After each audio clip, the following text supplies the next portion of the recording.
मौसम ने अचानक करवट ली और प्रातः काल आकाश में काले काले बादल छा गए और काफी तेज हवा के साथ जमकर बरसात हुई, जिसको लेकर आरा नगर निगम के कई मोहल्ले में जल जमाव की स्थिति उत्पन्न हो गई।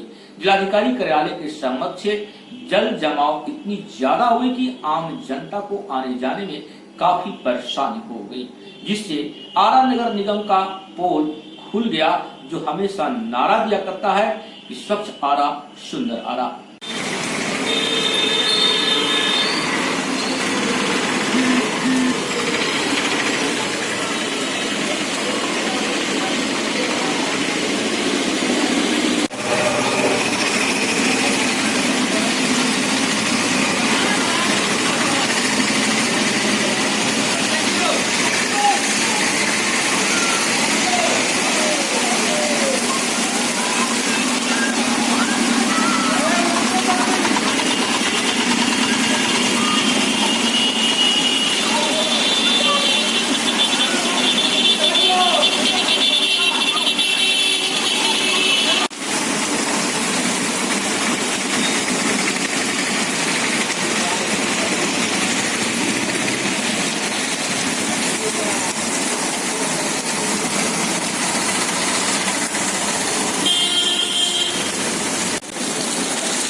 बढ़िया निकल जाता है।